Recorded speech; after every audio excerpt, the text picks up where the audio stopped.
Achieving Global Awareness, the Challenge for Education, is made possible in part by a grant from the Texas Committee for the Humanities.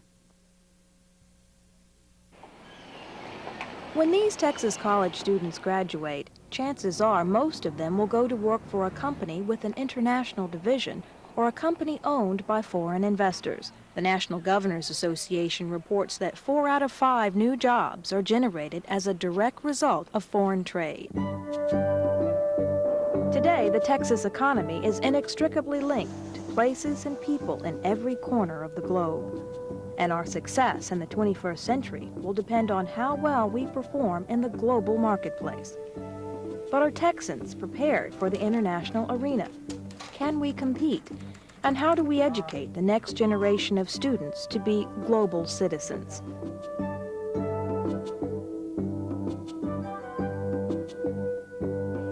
In April of 1992, a group of educators, businessmen, and government officials met to discuss ways to create greater global awareness among Texas students. The conference was sponsored by the Association of Texas Colleges and Universities. Welcome to a discussion on achieving global awareness. This is one of the most important areas today in international education and in education as a whole.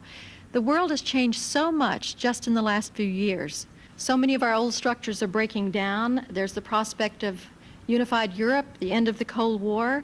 I want to welcome all the panel members and begin by throwing a question to Mr. McInnes.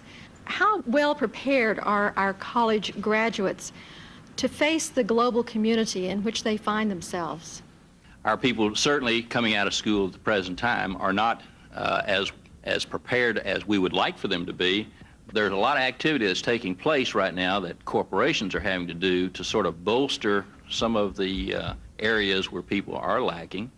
One of the things that we have seen is in the last 4 years there's been just an explosion of language training that is being performed by institutions such as Berlet's, in-house organizations, and so there is definitely a real need for more language education for our students who are graduating from the university. It's a question of how can we accelerate the rate at which we begin to turn out our graduates in such a way that they can be competitive in the world. If we had started to do this 10 or 15 years ago, we might now actually be able to compete more effectively when it comes to selling products abroad and manufacturing for foreign markets. When we find all of a sudden 12 new countries coming into being in what was formerly the Soviet Union, it might be a little easier to find somebody that knew something about those countries. I remember reading a letter to the editor of a student newspaper in a large southwestern state, which I won't name, and the person who wrote the letter said, "I've been reading in your paper about problems around the rest of the world, poor people, starving people, and so on. The other day I read that the Chinese spend, that we in the United States spend as much money on air conditioning as the Chinese spend on all of their electricity." She said, "I'm getting sick and tired of this. Maybe the Chinese just like to be hot." So I would say that there's a very appropriate reason for educators and education and the educational sector to be involved in dispelling some of the ignorance that does exist.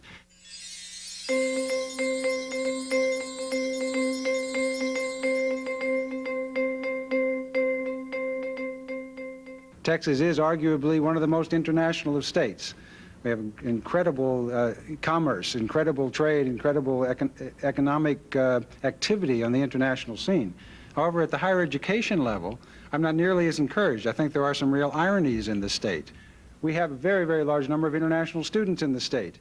How many of those international students have been integrated into the educational process, have been used as a real resource in our programs? How many of our students who are studying language have the opportunity to study the content of their disciplines in that language, either here or overseas? We have a statute in the state